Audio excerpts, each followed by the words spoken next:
I'm Gianni DeVincent Hayes. I'm a member of the Writer's Block and the founder of it as well.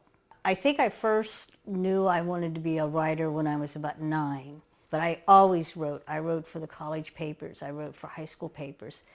I knew from a child I wanted to write. My mother once showed me some of my very, very old writings when I was 9, 10 years old. They are absolutely horrible.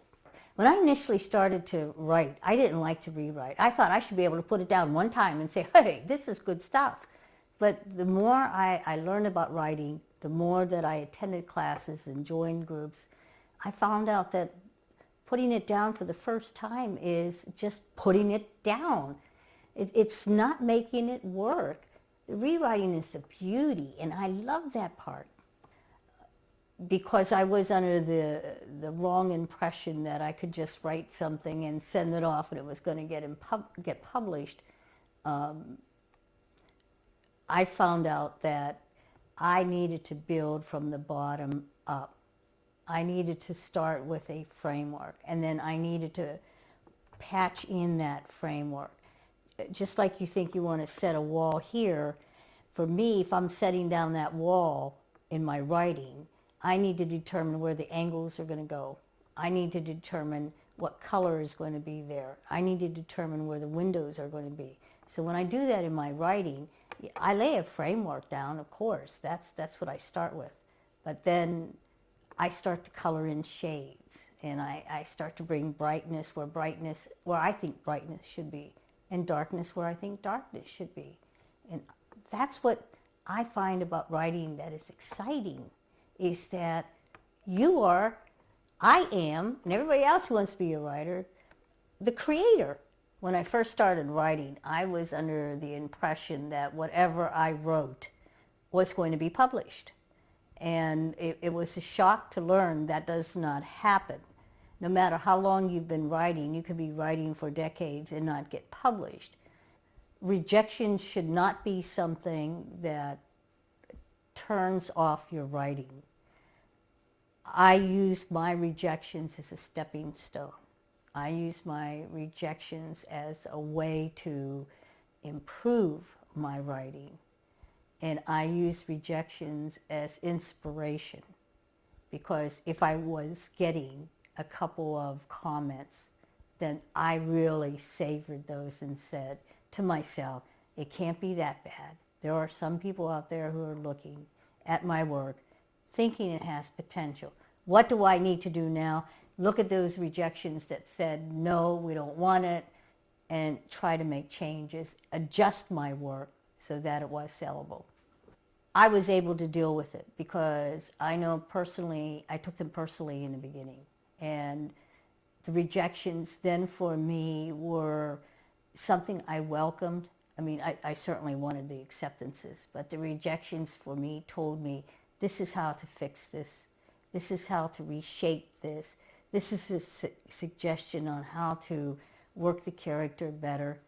And if rejections were telling me that, that meant that editors were reading it. So I learned that if I received a personalized rejection, that was good. And that was the thing that you worked toward. And you didn't let the rejection stop. They didn't stop me from writing.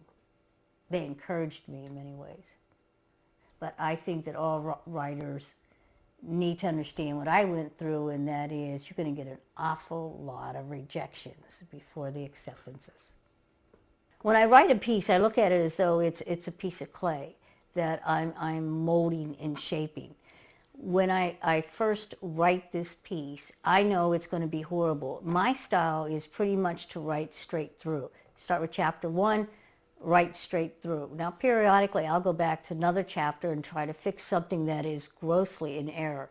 But I don't perfect each chapter as I go along.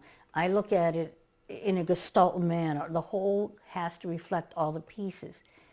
When it's done, when I've gone through it, I have a first draft, I know that is just a piece of clay. There's no shape to it. There's no form to it.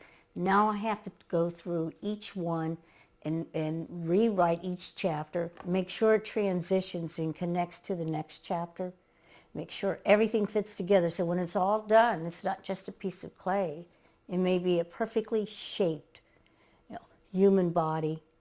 It may be a perfectly shaped basketball, but whatever it is, I know that for myself, it's not going to be a first writing. It's not going to be a third writing. It's not going to be a fifth writing. It may be a 10th writing.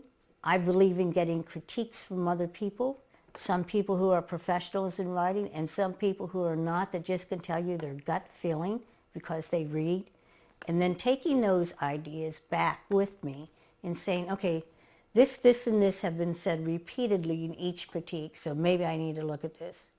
Or this was never said in any other critique, but it's a valid point. Or this has been said and I think it's worthless because they missed the point of view. But for me, it is never a one-time shot. I spend a lot of time rewriting my work. When I initially started to write, I thought that I would be a best-selling novelist. That's always been my dream.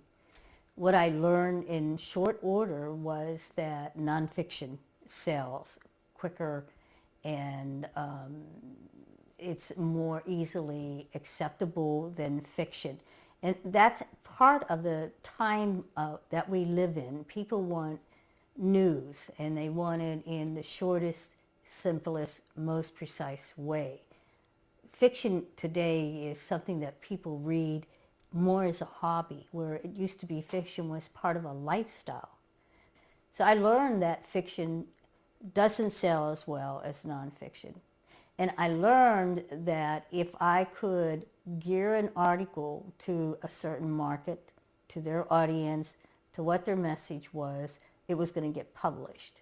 For me, personally, if I had to say which do I make a living on, it would be nonfiction. Which do I love is fiction. And fiction overall doesn't pay well unless, of course, you're Stephen King or Mary Higgins Clark, but the majority of writers today aren't. For me, writing is a curse. It's more than a passion. I feel guilty if I'm not writing.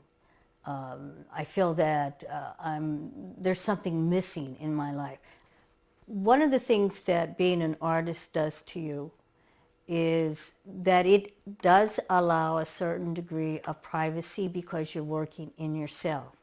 But you grow as an artist because what is deep inside you must also come out of you for people to understand your art, to appreciate your art, to see how your art reflects what your thoughts are. And art today is very important because art, no matter what form it takes, literary arts, whatever, painting, reflects civilization of its time. So I think for me, it was always a constant fight to say, no, I want to keep this part of me private. And yet the other battle was, I have to bring some of this out. I have to reveal the character. I have to make the character three-dimensional by having it have these feelings and worries.